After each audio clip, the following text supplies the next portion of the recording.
तो सभी भाइयों एवं बहनों को नमस्कार। स्वागत है आपका आपके अपने चैनल सक्सेस जंक्शन एक कदम सफलता की ओर में।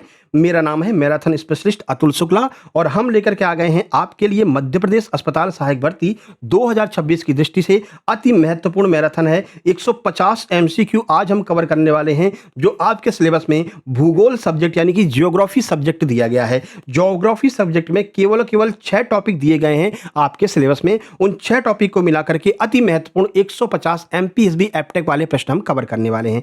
6 टॉपिक कौन कौन से हैं? पहला है संसाधन रिसोर्सेज, दूसरा है वन एवं वन्य जीव, तीसरा जल संसाधन है, चौथा खनिज है, पांचवा कृषि है और छठवां विनिर्माण है। इन सभी टॉपिक पर आधारित 150 प्रश्न हम यहां पर करेंगे विद डिटेल सॉल्यूशन। तो वीडियो को लाइक करके चैनल को सब्सक्राइब कर दीजिए जिससे आगे आने वाली सारी वीडियो टाइम टू टाइम आपके पास में पहुंच सके और जो हम प्रैक्टिस सेट लगातार लेकर के आ रहे हैं अस्पताल सहायक के लिए वो भी सही समय पर आप तक पहुंच सके। ठीक है मेरे भाई, आइए देखते हैं। संसाधन पहला टॉपिक है, तो पहले टॉपिक से कितने प्रश्न बन सकते हैं आइए देख लेते हैं। पहला प्रश्न है लौह अयस्क ये किस प्रकार का संसाधन है? तो जो लौह अयस्क होते हैं जहां से लोहा बनता, अयस्क का मतलब होता है कि जो कच्चा लोहा होता है जहां से हम उसको निकालते हैं तो उसको अयस्क कहते हैं। तो कह रहे हैं कि वो किस प्रकार का संसाधन है? नवीकरणीय है यानी कि रिन्यूएबल है, दोबारा प्राप्त कर सकते हैं, या फिर प्रवाह है, या बायोटिक है यानी जैव है, या फिर अनवीकरणीय है नॉन रिन्यूएबल है। प्रश्न का सही आंसर ऑप्शन नंबर डी हो जाएगा, अनवीकरणीय है।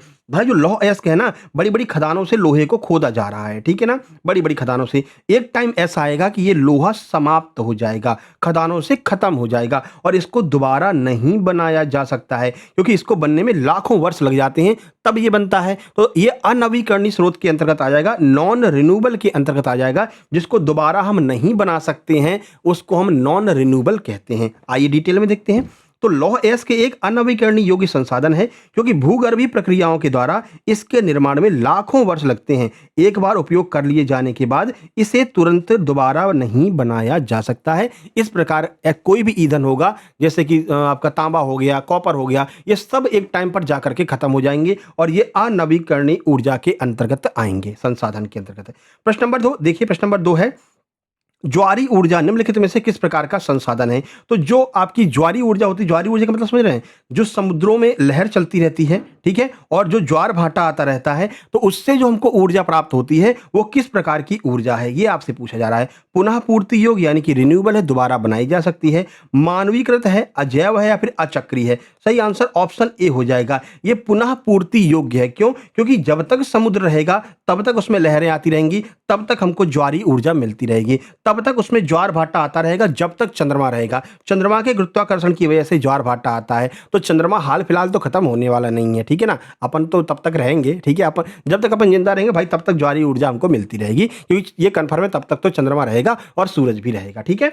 तो इस प्रकार की ऊर्जा जो हमको लगातार मिलती रहेगी प्रकृति के द्वारा उसको हम पुनः पूर्ति योग्य ऊर्जा कहते हैं। आइए डिटेल देखते हैं।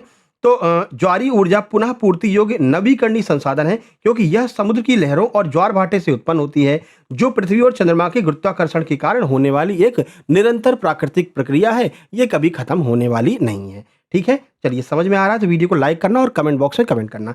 चलिए आगे बढ़ते हैं। आगे बढ़ने से पहले आप लोग बता दें, जैसा कि आप लगातार देख ही रहे हैं जो लोग फॉरेस्ट गार्ड वाले हैं, कि हमारे सुपर सिलेक्शन नोट्स जो फॉरेस्ट गार्ड वाले थे उन्होंने धूम मचा रखी है, वहां से सीधे सीधे प्रश्न एग्जाम में देखने को मिल रहे हैं। तो इसी बात को ध्यान में रखते हुए भाई उसको जो जो पढ़ के गया है ना, माइनस मार्किंग के बावजूद 81.5 नंबर, 82 नंबर, इस तरह नंबर उसमें आ रहे हैं फॉरेस्ट गार्ड में, ठीक है। और जो बिल्कुल तैयारी करके नहीं गया है, देख रहे हैं वो माइनस में नंबर लेकर आ रहा है, माइनस में 20, माइनस में 15 नंबर आ रहे हैं। भाई माइनस मार्किंग पहली बार चल रही है तो अपन को आदत पड़ रखी है तुक्का मारने की, है ना। तो जो अच्छे से पढ़ करके गया है वो अच्छे नंबर ला रहा है और जो बस ऐसे ऊपर ऊपर से पढ़ के गया है उसको समस्या हो रही है। तो इसी बात को ध्यान में रखते हुए आपकी आगामी परीक्षा मध्य प्रदेश अस्पताल सहायक के लिए हमने कंप्लीट सुपर सिलेक्शन नोट्स तैयार किए हैं। 5 के 5 सब्जेक्ट का थ्योरी नोट्स आपको मिलेगा मात्र 149 रुपए में। आपको बहुत सारा स्टडी मटेरियल मिलने वाला है। इसमें क्या क्या मिलेगा वो देख लीजिए। तो पूरे 5 सब्जेक्ट के कंप्लीट थ्योरी नोट्स रहेंगे। इसके अलावा 5 सब्जेक्ट के जो मेन टॉपिक हैं उस पर हमने टॉप 100 सीरीज के अंतर्गत 100 एमसीक्यू करवा रखे हैं विद डिटेल सॉल्यूशन। इस तरह से लगभग 950 एमसीक्यू तो अभी तक हो चुके हैं और आपके एग्जाम तक ये एमसीक्यू 2500 के आसपास पहुंच जाएंगे। तो 2500 एमसीक्यू आपको मिल जाएंगे इसके अलावा 8 प्रैक्टिस सेट करवा चुके हैं, आपके एग्जाम तक 15 से 20 प्रैक्टिस सेट हम कवर करवा देंगे, ठीक है ना। तो इस तरह से लगभग 15 से 20 प्रैक्टिस सेट, इतने एमसीक्यू, पूरा थ्योरी, ये कंप्लीट आपको तैयारी करने योग्य मटेरियल मिल जाएगा। मात्र 149 रुपए में आपको ये सारा मटेरियल प्रोवाइड करा रहे हैं, ठीक है। इतना सस्ता कोई भी नहीं दे रहा होगा, इतना सारा मटेरियल, ठीक है। चलिए प्राप्त कैसे करेंगे, तो कोई ऐप वगैरह इंस्टॉल नहीं करना है, ये क्यूआर कोड आपको दिखाई दे रहा है, डायरेक्ट इसका स्क्रीनशॉट खींच लीजिए। इसी पर आपको 149 का पेमेंट करना है। उस पेमेंट का स्क्रीनशॉट इस व्हाट्सएप नंबर 7052547003 पर सेंड कर देना है। जैसे ही आप स्क्रीनशॉट सेंड करेंगे, इसी नंबर से तुरंत की तुरंत कंप्लीट सुपर सिलेक्शन नोट्स आपको सेंड कर दी जाएंगे, आपको व्हाट्सएप ग्रुप में जोड़ देंगे, जहां पर आगे के सारे नोट्स आपको मिलते रहेंगे। नोट्स के साथ में ही व्हाट्सएप ग्रुप की लिंक भी आपको दी जाएगी, जिस पर क्लिक करके आप व्हाट्सएप ग्रुप ज्वाइन कर लेंगे, ठीक है मेरे भाई। एग्जाम तक आपको लगातार जो है स्टडी मटेरियल मिलता रहेगा और क्विज वगैरह भी हम उसमें करवाते हैं। आगे सारी बात समझ में, अब आगे बढ़ते हैं। अगला प्रश्न, प्रश्न नंबर 3 ये रहा, इनमें से कौन सी टिप्पणी, कौन सा ऐसा कमेंट है प्राकृतिक वनस्पति और प्राणी जगत के ह्रास का सही कारण नहीं है। ह्रास का अर्थ होता है कम होना, ठीक है ना। मतलब कि इनमें से कौन सा ऐसा ऑप्शन है जो प्राकृतिक वनस्पति के कम होने का कारण नहीं है। नहीं शब्द जरूर देख लेना, नहीं तो जल्दबाजी में गलती करके आओगे। नहीं पूछा जा रहा है भाई कृषि प्रसार, बिल्कुल ये वनस्पति को नष्ट कर रहा है। क्यों? क्योंकि अगर कृषि प्रसार करना है तो खेत बनाना पड़ेगा, और अगर तुमको खेत बनाना है तो जंगलों को साफ करना पड़ेगा। तो भाई ये जंगलों को ये तो नष्ट कर रहा है, ठीक है। हमसे पूछा गया कौन सा नहीं करता है, तो ये तो करता है, यानी ये हमारा आंसर नहीं होगा। वृहद स्तरीय विकास परियोजनाएं, भाई ये भी करती हैं। भाई अगर बड़ी बड़ी विकास परियोजनाएं, बड़े बड़े प्रोजेक्ट चालू करने हैं तो जंगल को तो साफ करना पड़ेगा मेरे भाई, तो ये भी जंगलों के ह्रास का कारण है।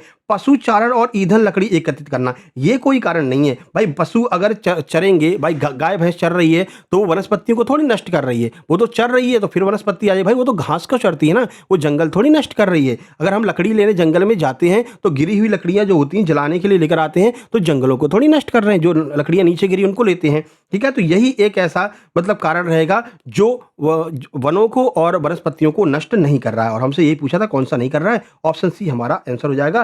तीव्र औद्योगिकरण और शहरीकरण, ये तो नष्ट करेगा ही भाई, अगर शहरीकरण होगा तो जंगल नष्ट किए जाएंगे, ठीक है। बाकी ये डिटेल सॉल्यूशन आप यहाँ पर देख सकते हैं, जो हमने अभी आपको समझाया है वही हमने यहाँ पर लिख दिया है। तो जब नोट्स लेना है तो आप इसको अच्छे से पढ़ लेना, ठीक है। नोट्स के साथ में ये पूरा आपको दिया जाएगा, ठीक है। टॉप 150 सीरीज की पीडीएफ और अन्य सारी पीडीएफ आपको दी जाएंगी। चलिए प्रश्न नंबर 4 देखिए। प्रश्न नंबर 4 है, प्रोजेक्ट टाइगर भारत में किस वर्ष शुरू किया गया था। ये भी फॉरेस्ट गार्ड में पूछा है, ठीक है। इस पर स्टार लगा लीजिए 4-5, ये आपके एग्जाम में भी 101% पूछेगा। तो 1973 में प्रोजेक्ट टाइगर शुरू किया गया। इसी के साथ साथ में 1992, ध्यान रखिए 1992 में हाथी प्रोजेक्ट शुरू किया गया। ये दोनों प्रश्न अभी आपके एग्जाम फॉरेस्ट गार्ड में पूछा गया था, तो दोनों प्रश्न आपको याद रखने हैं। चलिए यहां पर देख लीजिए, ऑप्शन बी आपका आंसर होगा। भारत में बाघों के संरक्षण और उनकी तेजी से घटती आबादी को रोकने के लिए भारत सरकार के द्वारा 1973 में प्रोजेक्ट टाइगर यानी कि बाघ परियोजना की शुरुआत की गई थी, जो दुनिया की सबसे सफल वन्यजीव अभियानों में से एक है। अच्छा, 1973 में ये प्रोजेक्ट क्यों शुरू किया गया? क्योंकि 1973 में ही इस बाघ को, इस टाइगर को हमने अपना जो राष्ट्रीय पशु है वो हमने घोषित किया है, इस टाइगर को, ठीक है ना, इसको बचाने के लिए। और इसी के उपलक्ष्य में 1973 में हमने प्रोजेक्ट टाइगर शुरू किया। इससे पहले जो लॉयन है, लॉयन बब्बर शेर, वो हमारा राष्ट्रीय पशु हुआ करता था, अब बाघ हो गया है, ठीक है मेरे भाई। आगे बढ़ते हैं 5 नंबर, हीराकुंड बांध ये किस नदी पर बनाया गया है? सही आंसर हो जाएगा महानदी। महानदी पर हीराकुंड डैम बना हुआ है। नदियों से और बांधों से भी प्रश्न फॉरेस्ट गार्ड में पूछे गए हैं ताजे एग्जाम में। वो सभी प्रश्न हमने इसमें शामिल किए हैं जो रिसेंट फॉरेस्ट गार्ड में पूछे गए हैं, जेल पैरी में पूछे गए, डिप्टी जेलर में आए हैं। तो देखो, हीराकुंड बांध उड़ीसा राज्य में महानदी पर बनाया गया है। यह जल संरक्षण और बाढ़ नियंत्रण के लिए एक महत्वपूर्ण बहुउद्देशीय नदी घाटी परियोजना है और दुनिया के सबसे लंबे मिट्टी के बांधों में इसको गिना जाता है। अगला, भारत के किस राज्य में हर घर में छत वर्षा जल संग्रहण का ढांचा बनाना कानूनी रूप से आवश्यक कर दिया गया है? मतलब ऐसा कौन सा राज्य है जिसने कह रखा है भाई तुम्हारा घर है, तुम्हारे घर के ऊपर जो छत है तो तुमको वर्षा का पानी संग्रहण करना ही पड़ेगा, ये कानूनी रूप से अनिवार्य है। अगर तुमने ऐसा नहीं किया तो कानूनी कार्रवाई हो सकती है। कौन सा ऐसा राज्य है? 4 ऑप्शन आपके सामने है, सही आंसर ऑप्शन सी तमिलनाडु हो जाएगा, ठीक है। देखो, तो तमिलनाडु भारत का पहला एकमात्र राज्य है जिसके राज्य भर के सभी शहरी और ग्रामीण घरों में छत पर वर्षा जल संग्रहण संरचनाओं यानी रूफटॉप वाटर जो है उसकी संरचना बना रखी है, को अनिवार्य कर दिया गया है। इसका उल्लंघन करने पर कानूनी कार्रवाई का भी प्रावधान है। यानी कि वर्षा का जल जो मतलब पानी बरसेगा उसको एकत्र करके और जमीन के अंदर पहुंचाना है, यह इसका मुख्य उद्देश्य है, जिससे कि वाटर लेवल जो है वो बिल्कुल बना रहे। तो तमिलनाडु एक ऐसा राज्य हो जाएगा। अगला, अगला प्रश्न है, निम्नलिखित में से कौन सी एक रबी की फसल है बताइए। 4 ऑप्शन आपके सामने हैं। ये प्रश्न भी जेल पहरी में पूछा है। चावल, चना, बाजरा, कपास, बताइए कौन सी एक रबी की फसल हो जाएगी। सही आंसर ऑप्शन बी हो जाएगा। चना जो है वो रबी की फसल हो जाएगी। बाकी की ये तीनों जो हैं वो जो है खरीफ की फसल के अंतर्गत आएंगी। यहाँ पर देख सकते हैं, चना ग्राम एक ऐसी फसल है जिसे सर्दियों की शुरुआत अक्टूबर दिसंबर में बोया जाता है और गर्मियों में अप्रैल मई में इसको काट लिया जाता है। तो गेहूं हो गया, चना हो गया।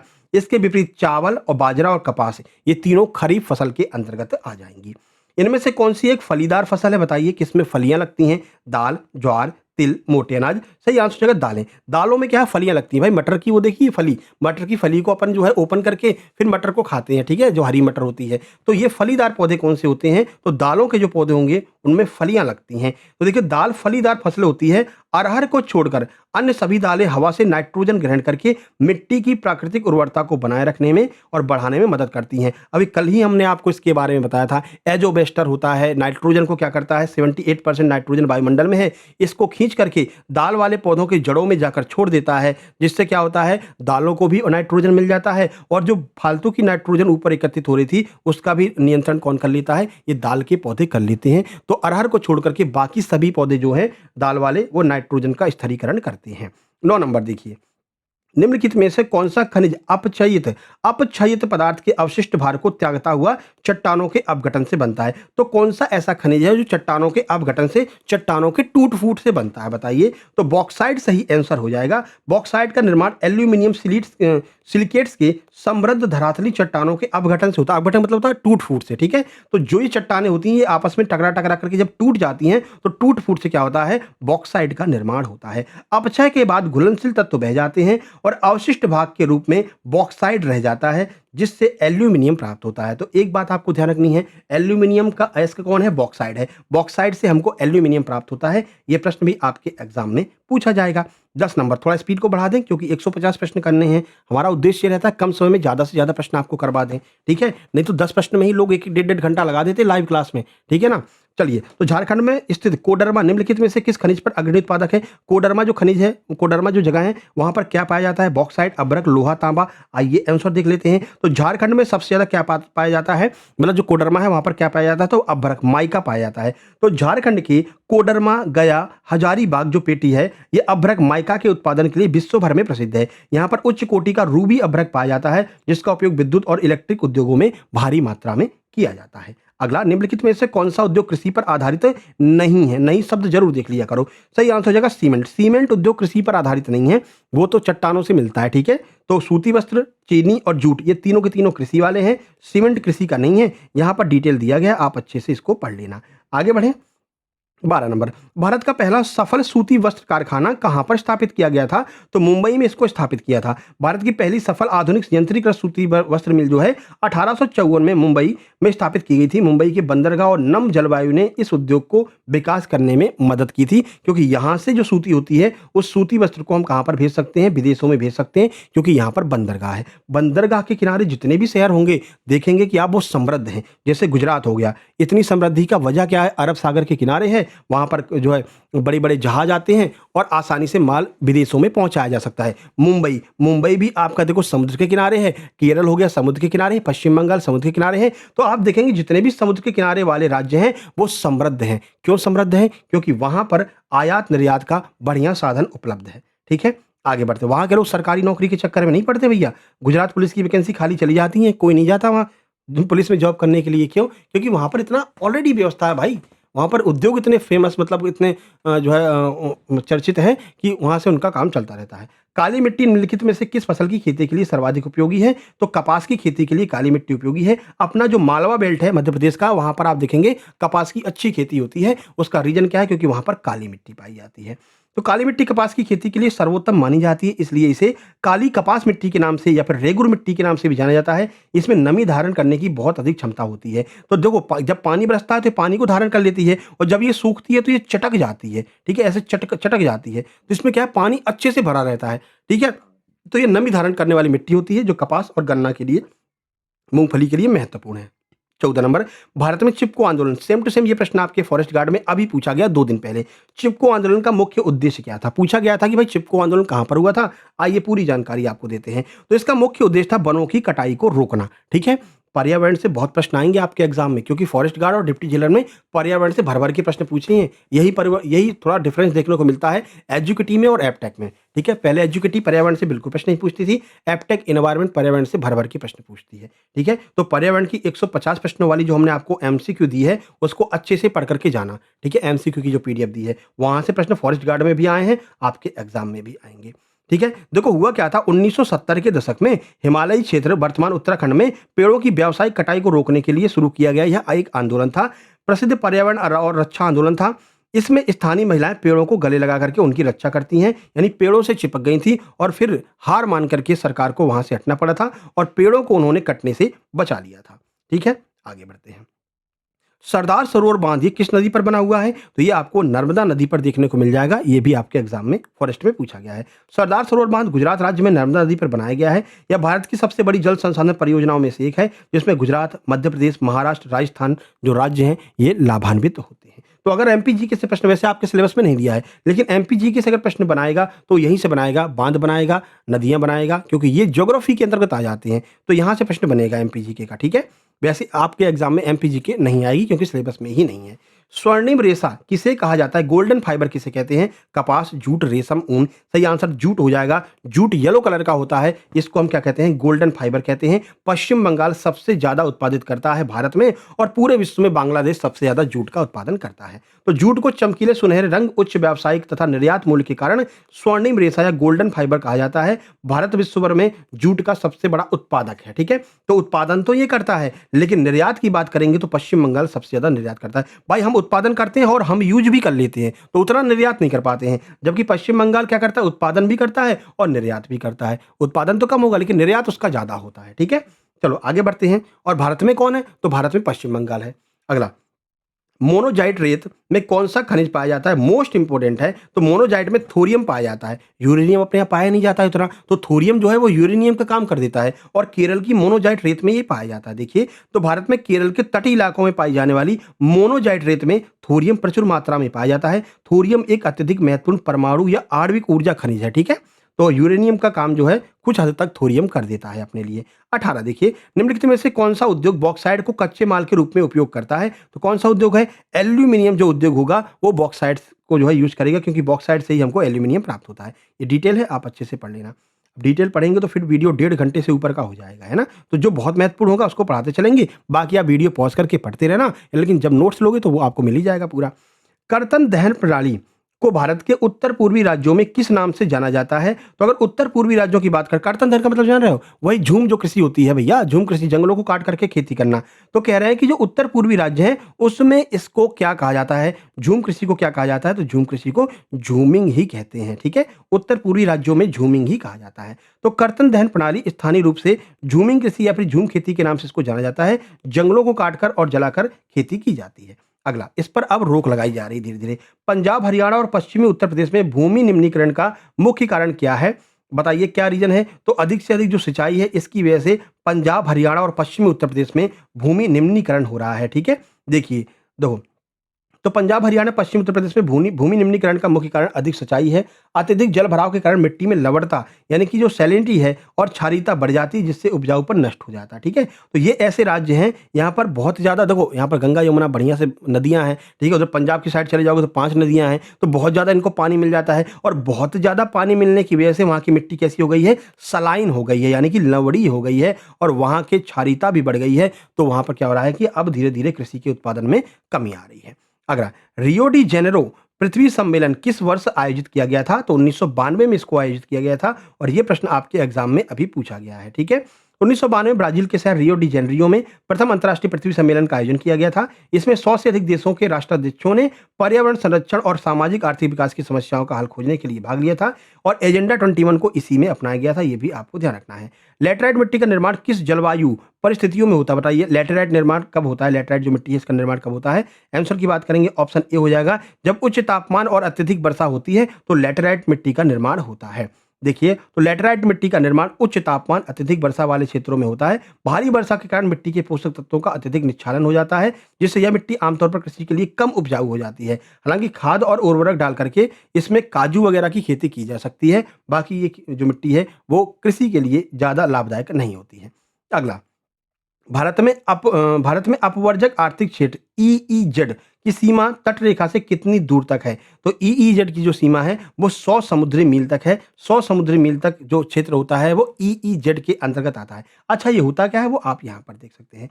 अंतर्राष्ट्रीय नियमों के अनुसार किसी भी देश की तट रेखा से 200 समुद्री मील नॉटिकल मील्स की जो दूरी है वो समुद्री क्षेत्र का अपवर्जक आर्थिक क्षेत्र ईईजेड कहलाता है। ठीक है, 200 इसका आंसर होगा। ठीक है, ऑप्शन सी। इस क्षेत्र के संसाधनों जैसे मछली, खनिज पर उसी देश का अधिकार होता है। इसके बाहर का क्षेत्र जो खुला महासागर कहलाता है। देखो हम बताएं होता क्या है। जैसे अपना भारत है, ठीक है, भारत की समुद्री तट से यानी कि अंडमान निकोबार से 200 मील का जो क्षेत्र होगा, 200 नॉटिकल मील का जो क्षेत्र होगा, उसमें भारत के मछुआरे, भारत के लोग जाकर के मछली वगैरह पकड़ सकते हैं। इन संसाधनों का उपयोग 200 नॉटिकल मील तक ही किया जा सकता है। इसके बाद का जो क्षेत्र हो जाएगा वो खुला महासागरीय क्षेत्र कहलाएगा। वहां पर मछुआरे नहीं जा सकते। बस इतना सा है। ठीक है, आगे बढ़िए। 24 नंबर, चंबल बेसिन में गहरी खाइयों वाले खराब भूमि को क्या कहा जाता है? तो इसको हम उत्खात भूमि कहते हैं। क्या कहते हैं? उत्खात भूमि कहते हैं। चंबल बेसिन में जो बड़ी बड़ी गहरे गहरे उत्खात बन जाते हैं, मतलब बीहड़ बन जाते हैं। बीहड़ कह दो, उत्खात कह लो, एक ही बात है। तो बहता हुआ जल चिकनी मिट्टी को काटते हुए गहरी वाहिकाएं गली बनाता चला जाता है और ऐसी भूमि जोती के योग्य नहीं होती, यानी कृषि करने के योग्य नहीं होती है। इसी भूमि को उत्खात भूमि कहा जाता है। चंबल बेसिन में इस प्रकार की खड़ भूमि को खड़ग या फिर बीहड़ के नाम से जानते हैं। और अपन इतने खतरनाक है, बीहड़ में भी सरसों बोआते हैं। ठीक है ना, कुछ नहीं होगा तो सरसों तो होगी यार। ठीक है, फेंके आते हैं, कौन सा बहुत पानी इसमें भरना है, एक बार सिंचाई कर दो, हो गया काम। ठीक है, तो सरसों का उत्पादन अपन तब भी कर लेते हैं। अगला, अगला प्रश्न है भाई, हम भी चंबल क्षेत्र के हैं तो हमको जानकारी है उसके बारे में। ठीक है, रह तो इंदौर में रहे लेकिन है तो चंबल क्षेत्र के ही, है ना। चलिए, तो बक्सा टाइगर रिजर्व भारत के किस राज्य में स्थित है? तो बक्सा टाइगर रिजर्व पश्चिम बंगाल के अंतर्गत आ जाएगा। बक्सा टाइगर रिजर्व पश्चिम बंगाल के जलपाईगुड़ी जिले में स्थित है। यह रिजर्व मुख्य रूप से डोलोमाइट खनिजों के अत्यधिक खनन के कारण गंभीर खतरे में है, जिससे वहां के वन्यजीवों विशेषकर बाघ और हाथियों के प्राकृतिक आवास नष्ट हो रहे हैं बक्सा टाइगर रिजर्व में। अगला, भारत में संयुक्त वन प्रबंधन जेएफएम, ये बहुत पूछा गया है, 2-3 बार पूछा अभी। जेएफएम जो है पहला प्रस्ताव किस राज्य ने पारित किया था? तो जेएफएम को सबसे पहले ओडिशा ने चालू किया था। यहाँ पर डिटेल सॉल्यूशन देख सकते हैं। 1988 में जेएफएम शुरू किया गया था। स्पीड बढ़ाते हैं ना। अगला, बीज बचाओ आंदोलन मुख्य रूप से कहां पर शुरू किया गया? तो ये टिहरी डैम जो है वहां पर बीज बचाओ आंदोलन शुरू किया गया था। ठीक है, यहां पर देख सकते हैं उत्तराखंड के टिहरी हिमालय क्षेत्र में शुरू किया गया था। अगला देखिए, 28, राजस्थान के अर्ध शुष्क और शुष्क क्षेत्रों में वर्षा जल संग्रहण के लिए बनाए जाने वाले भूमिगत टैंकों को क्या कहा जाता है? कि जब यहाँ पर पानी हो तो इस भूमिगत टैंक में पानी इकट्ठा हो जाए, इसको हम क्या कहते हैं? बारिश होगी, बारिश से पानी मिट्टी से रिसेगा और इस भूमिगत टैंक में जाकर के इस मतलब कि स्टोर हो जाएगा, जिसका बाद में उपयोग कर लेंगे। तो इसको क्या कहते हैं? टांका कहते हैं। क्या कहते हैं? टांका कहते हैं। ठीक है, आगे बढ़ते हैं। 29, मेघालय में नदियों और झरनों के पानी को किस माध्यम से खेतों तक ले जाने के लिए प्राचीन प्रणाली कौन सी है? तो मेघालय क्षेत्र भाई पहाड़ी क्षेत्र है। ठीक है ना, बड़ी बड़ी ऊंची ऊंची झाड़ियां हैं, पहाड़ियां हैं। तो वहां पर कैसे करते हैं? तो वहां पर बांस और ट्रिप सिंचाई फेमस रहती है। क्या करते हैं? ऊपर अगर पहाड़ी से पानी आ रहा तो बांस लगा देंगे, बांस ऐसे काट करके। अब उस बांस के माध्यम से पानी नीचे आ जाता है। ठीक है ना, और फिर उसका वो लोग यूज कर लेते हैं। स्वच्छ पानी होता है। हमने तो कई वीडियोज देखी हैं जहाँ पर वो पीने योग्य पानी होता है। बहुत अच्छा लगता है, हरियाली रहती है वहाँ पर मेघालय में। ठीक है, मेघालय में जानते चेरापूंजी मासिन राम है, हमेशा पानी बरसता रहता है, बंद ही नहीं होता पानी। अगला, बहुउद्देशीय नदी घाटी परियोजनाओं को आधुनिक भारत के मंदिर, ये किसने कहा था? तो आप सबको पता है। इसको जो है बहुउद्देशीय परियोजनाओं को आधुनिक भारत के मंदिर जवाहरलाल नेहरू के द्वारा कहा गया था। ठीक है, ये देखिए यहाँ पर सॉल्यूशन दिया गया है। अगला, 31, भारत विश्व में किस फसल का दूसरा और सबसे बड़ा उत्पादक देश है? तो फसल का दूसरा सबसे बड़ा उत्पादक देश कौन से का है? तो वो फसल है चावल। चावल का दूसरे नंबर पर सबसे बड़ा उत्पादन करते हैं। लेकिन अभी जो अपडेटेड रिकॉर्ड आया है, अपडेटेड जो रिकॉर्ड आया है उसके अनुसार हमने चाइना को पीछे छोड़ करके चावल उत्पादन में पहला स्थान जो है प्राप्त कर लिया है, अपडेटेड रिकॉर्ड के अनुसार। अगर 2011 के अनुसार पूछेंगे तो दूसरा है, लेकिन रिसेंट में हमने जो है इसको चाइना को पीछे छोड़ करके पहला स्थान हासिल कर लिया है। अभी पूछा गया था, लेटेस्ट पूछा गया था कि अब वर्तमान में, तो वर्तमान में हम पहले स्थान पर है चावल उत्पादन में। ठीक है, आगे बढ़िए। 32, भूदान ग्राम दान आंदोलन की शुरुआत किसने की थी, जिसे भारत में रक्तहीन क्रांति भी कहा जाता है? तो ये विनोबा भावे के द्वारा की गई थी। इन्होंने ये कहा था कि जितने भी जमींदार हैं जिनके पास में एक्स्ट्रा भूमि है वो अपने जमीनों को गरीब किसानों को दान कर दें। ठीक है, तो काफी लोगों ने माना भी था। तो ये भूदान आंदोलन विनोबा भावे के द्वारा शुरू किया गया था। अगला, 33, रबी और खरीफ फसल ऋतुओं के बीच ग्रीष्म ऋतु में बोई जाने वाली फसल को क्या कहते हैं? तो रबी और खरीफ के बीच में हम क्या बोते हैं? जायद की फसल बो देते हैं। जैसे खीरा, ककड़ी, ये हो गया, ठीक है ना? तो ये सारी क्या होती है? तरबूजा, खरबूजा, खीरा, ककड़ी, सब्जियाँ, चारे वाली जो वो होती हैं, कृषि होती है, वो हम जायद वो खरीफ और कृषि जो आपकी रबी होती है, इनके बीच में कर लेते हैं। ठीक है? अगला 34, भारत का कौन-सा राज्य रबर उत्पादन का सबसे बड़ा उत्पादक है? तो हम पता ही है फिर केरल में सबसे ज़्यादा रबर का उत्पादन होता है। ठीक है? डिटेल दिया है, आप देख लेना। अगला, रेशम उत्पादन के लिए रेशम के कीड़ों को पालने की प्रक्रिया क्या कहलाती है? मोस्ट इंपोर्टेंट है। तो रेशम उत्पादन को हम सेरीकल्चर के नाम से जानते हैं। अगला प्रश्न देखिए, 36 नंबर, कोयले की सबसे अच्छी और सर्वोत्तम गुणवत्ता वाली फसल की मतलब सर्वोत्तम गुणवत्ता वाली किस्म कौन सी है? अभी पूछा गया था फॉरेस्ट में। सही आंसर एंथ्रेसाइट हो जाएगा। एंथ्रेसाइट में 80 से 95% तक कार्बन होता है, जिसमें जितना ज़्यादा कार्बन उतना ज़्यादा अच्छा कोयला। ठीक है, तो एंथ्रेसाइट हो जाएगा। 37, भारत का सबसे पुराना तेल उत्पादक राज्य कौन सा है? असम है। असम का डिगबोई में सबसे पहले तेल का उत्पादन भारत में किया गया था। ठीक है, अब कुछ बचा ही नहीं है। ठीक है ना, पूरा पूरा तेल निकाल लिया। अब तो पूरा बाहर से ही मंगाते हैं। ठीक है, तो वही अब सिस्टम चल रहा है, ईरान वाला जो युद्ध चल रहा है। आज तो ट्रंप चचा ने मना कर दिया, बोला कि चलो अब युद्ध को खत्म करते हैं और जो है हॉर्मुज संधि को खोल देते हैं। अब देखो कब तक रहता है, वो तो ऐसे ही है। अगला, मेघालय में परिवारों के सदस्यों के द्वारा एक लंबी संकीर्ण सुरंग के रूप में किए जाने वाले कोयला खनन को क्या कहा जाता है? तो मेघालय में भी कोयला पाया जाता है, वहाँ सुरंगों में कोयला को जो है खोदते हैं, तो उसको क्या कहते हैं? उसको कहते हैं रैट होल माइनिंग। भाई जिस तरह से रैट चूहा जो होता है, वो चूहा जिस तरह से बिल खोदता है, उसी तरह से मेघालय के लोग बिलों के माध्यम से वहां पर खुदाई करते हैं कोयले की। 39, निम्नलिखित में से कौन सा एक अधात्विक खनिज है? बताइए। तो जो अभ्रक है, अभ्रक एक प्रकार का अधात्विक खनिज होता है, ये धातु नहीं होती है, अधात्विक खनिज होता है। बिजली के जो उपकरण बनाए जाते हैं उसमें इसका प्रयोग किया जाता है। अगला, क्योंकि अधात्विक है तो करंट इसमें बहता नहीं है, करंट नहीं बहता है तो इसका यूज कर लेते हैं। ठीक है, अगला, सार्वजनिक क्षेत्र के इस्पात संयंत्रों के लिए उनके इस्पात का विपणन मार्केटिंग कौन सी एजेंसी कर रही है? तो जो सरकारी क्षेत्र है उसमें मार्केटिंग कौन सी एजेंसी करती है? तो सेल जो है वो सेल सार्वजनिक क्षेत्र के जो इस्पात संयंत्र होते हैं, यानी जो सरकारी वाले इस्पात संयंत्र है, उसकी मार्केटिंग कौन करती है? सेल करती है। और उसको बिक्री करना, उसको संभालना, वो सारी जिम्मेदारी सेल की होती है। स्टील अथॉरिटी ऑफ इंडिया, ये इसका फुल फॉर्म हो जाएगा। 41 है, भारत की इलेक्ट्रॉनिक राजधानी कैपिटल के रूप में, यानी इलेक्ट्रॉनिक कैपिटल के रूप में किस शहर को जानते हैं? बताइए। हैदराबाद, पुणे, नोएडा, बेंगलुरु। इलेक्ट्रॉनिक कैपिटल की बात करेंगे तो बेंगलुरु को कहते हैं, इसी को सिलिकॉन सिटी भी कहते हैं, इसी को इलेक्ट्रॉनिक सिटी भी कहते हैं। ठीक है, तो आईटी और सिलिकॉन दोनों के लिए बेंगलुरु फेमस है। अगला, भारत में पहली जूट मिल वर्ष 1855 में कहां पर स्थापित की गई थी? बताइए। वही जूट जो अभी गोल्डन फाइबर पढ़ाकर आए हैं आपको, तो जूट मिल पहली बार रिसरा, कोलकाता में शुरू की गई थी 1855 में, पश्चिम बंगाल में। कहा था ना, पश्चिम बंगाल सबसे अच्छा उत्पादन करता है भारत में, तो यहीं पर पहली हमने जूट मिल खोल दी थी। अगला 43, निम्नलिखित में से कौन सी गैसें औद्योगिक वायु प्रदूषण का मुख्य कारण है? तो औद्योगिक वायु प्रदूषण का मुख्य कारण कौन सी गैस है? तो sulphur dioxide, carbon monoxide, SO2, NO2, CO। ये ऐसी गैसें हैं जो कि औद्योगिक प्रदूषण यानी उद्योगों की वजह से ये निकलती हैं और प्रदूषण फैलाती हैं। ताजमहल को अम्ल वर्षा SO2, NO2 की वजह से जो है हानि हो रही है, उसका रंग जो है वो पीला पड़ रहा है। ठीक है, आगे बढ़ेंगे। 44 नंबर, खनिजों का संरक्षण क्यों आवश्यक है? बताइए। अगर खनिजों का संरक्षण नहीं करेंगे तो खनिज खत्म हो जाएंगे, और खनिज ऐसे हैं कि इनको दोबारा नहीं प्राप्त किया जा सकता। सही आंसर ऑप्शन सी, वे सीमित और अनवीकरणीय हैं, यानी कि वे सीमित मात्रा में हैं और दोबारा नहीं मिलेंगे, इसलिए उनका संरक्षण आवश्यक है। आगे बढ़े, 45 नंबर देखते हैं। 45 नंबर, निम्नलिखित में से कौन सी एक रोपण कृषि की फसल नहीं है? रोपण का मतलब होता है जिसको दोबारा से लगाया जाता है, यानी पौधे को लगाया जाता है। जैसे धान हो गया, एक बार बो देते हैं, फिर निकालते हैं और फिर उसकी जो है जो बेहन होती है, बेरन, उस बेरन को लगाते हैं। तो कौन सी उनमें से नहीं है, ये पूछ रहे हैं। तो गेहूं जो है ये रोपण कृषि नहीं है, जबकि चाय को रोपा जाता है, कॉफी को रोपा जाता है, गन्ना को रोपा जाता है, लेकिन गेहूं को एक बार बो दिया तो तुरंत हम लोग जो है एक बार में ही इसको काट भी लेते हैं, दोबारा कहीं इसको उखाड़ कर लगाने की आवश्यकता नहीं होती है। ठीक है, अब रोपण फसलें कौन कौन सी हो जाती हैं वो देख लो। जैसे चाय हो गया, कॉफी हो गया, रबर हो गया, गन्ना हो गया, केला हो गया, ये सभी रोपण फसलों के अंतर्गत आ जाएंगी। ठीक है, अगला, भारत में राष्ट्रीय कृषि नीति किस वर्ष लागू की गई थी? तो पहली राष्ट्रीय कृषि नीति 1952 में हमने लागू की थी। आगे बढ़ते हैं। लाल मिट्टी का लाल रंग ये किसकी वजह से होता है? तो लाल रंग का क्या होता है? लाल रंग का आयरन होता है। तो यहाँ पर हो जाएगा लोहे के प्रसार, लौह यौगिकों के कारण लाल मिट्टी का रंग जो है वो लाल कलर का होता है। आग्नेय चट्टानों से लाल मिट्टी का निर्माण होता है। ठीक है, आगे बढ़ते हैं। 48 नंबर, खादर और बागर, ये बहुत पूछा जाता है। खादर और बांगर किस प्रकार की मिट्टी के प्रकार हैं? तो ये जलोढ़ मिट्टी के प्रकार हैं। जलोढ़ मिट्टी दो प्रकार की होती है, खादर और बांगर। ठीक है, तो आयु के आधार पर जलोढ़ मिट्टी को दो भागों में बांटा गया है। पुरानी जलोढ़ मिट्टी को बांगर कहते हैं, नई जलोढ़ मिट्टी को खादर कहते हैं। खादर मिट्टी जो होती है वो अत्यधिक बारीक और उपजाऊ होती है। ठीक है, आगे बढ़ते हैं। वो नदियों के द्वारा लेकर के आई जाती है, तो आते आते एकदम बारीक हो जाती है वो। भारत के किस राज्य में स्थायी वनों के अंतर्गत सबसे बड़ा क्षेत्र है? कहाँ पर सबसे बड़ा क्षेत्र है स्थायी वनों का? तो ये अपना मध्य प्रदेश हो जाएगा। देखिए, तो 75% का जो कुल वन क्षेत्र का 75% जो है वो स्थायी है, ठीक है? स्थायी का मतलब वहाँ पर सिक्योरिटी ज़्यादा रहती है। आगे बढ़ते हैं। हिमालयन यव नामक औषधि पौधा मुख्य रूप से किन राज्यों में पाया जाता है? तो भाई हिमालयी राज्यों में पाया जाएगा। तो कौन-कौन से राज्य हो जाएँगे हिमालय यव के लिए? यव का मतलब है जौ। हिमालयी जो जौ होती है कहाँ पर पाई जाती है? तो हिमाचल प्रदेश और अरुणाचल प्रदेश में हिमालयी जौ पाई जाती है। एक चीड़ प्रजाति का औषधि पौधा होता है जो मुख्य रूप से हिमाचल प्रदेश और अरुणाचल प्रदेश में पाया जाता है। इस पेड़ की छाल, पत्तियाँ और जड़ों से टैक्सोल नामक रसायन निकाला जाता है जो कैंसर के इलाज में काम करता है। अगला, एशियाई चीता को भारत में किस वर्ष विलुप्त घोषित कर दिया गया था?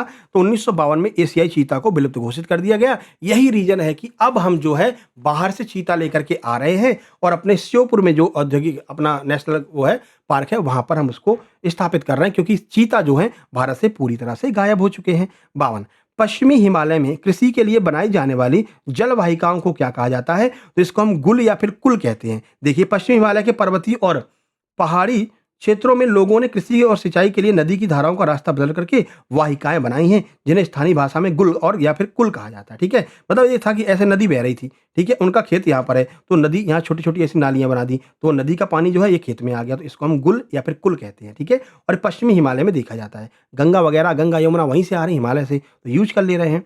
अगला, 53, खादीन और जोहड़ का मुख्य रूप से किस राज्य से इसका संबंध है? खादीन और जोहड़, तो खादीन और जोहड़ राजस्थान से संबंधित है। ये होती क्या है वो देख लो। तो खादीन मुख्य रूप से जैसलमेर में और जोहड़ राजस्थान के शुष्क और अर्ध शुष्क क्षेत्रों में वर्षा जल संग्रहण की पारंपरिक विधियां हैं। तो ये क्या है? ये वर्षा जल संग्रहण की विधियां हैं। भाई आपके सिलेबस में जल संसाधन दिया है ना, तो ये पूरी विधियां आपको पढ़नी पड़ेंगी, याद करनी पड़ेंगी कि कौन सी विधि कहां पर चलती है। जब एग्जाम एनालिसिस कराएंगे आपके फॉरेस्ट उसका क्या नाम है अस्पताल सहायक का, तो आपको बताएंगे कि देखो ये हमने पढ़ाया था, ऐसे हमने फॉरेस्ट में बताया है कि भाई देखो हमने उस वाली पीडीएफ में पढ़ाया था, देखो भाई इस पीडीएफ में पढ़ाया था, ये पूछा गया है और पूछा जाएगा, ये 101% मेरी गारंटी है, ठीक है? चौगर, भाखड़ा नागल परियोजना किन नदियों के बेसिन पर स्थित है? तो ये सतलुज और ब्यास की बेसिन पर भाखड़ा नागल बनाई गई है, इनके संगम पर।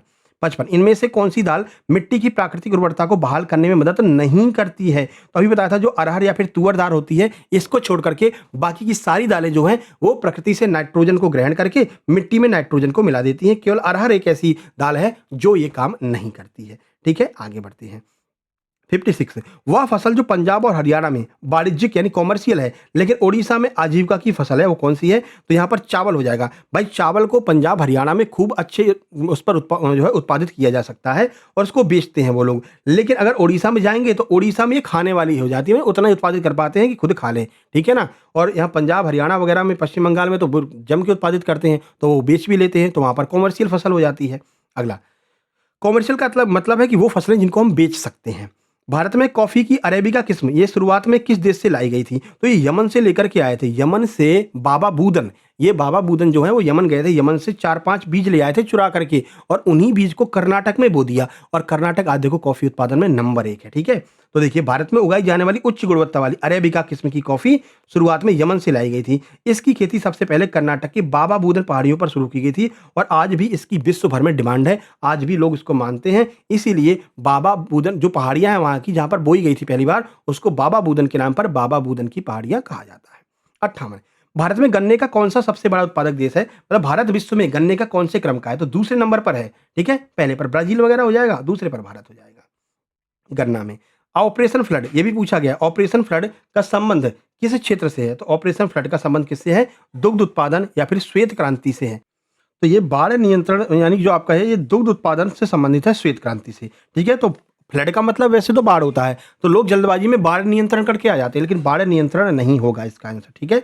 ऑपरेशन फ्लड जिसे भारत में श्वेत क्रांति भी कहा जाता है और डेयरी और दुग्ध उत्पादन को बढ़ावा देने के लिए एक सफल कार्यक्रम था। डॉक्टर वर्गीज कुरियन को इसका जनक माना जाता है। ये सेम प्रश्न अभी पूछा गया था कि भारत में दुग्ध क्रांति का जनक किसको मानते हैं? डॉक्टर वर्गीज कुरियन को मानते हैं।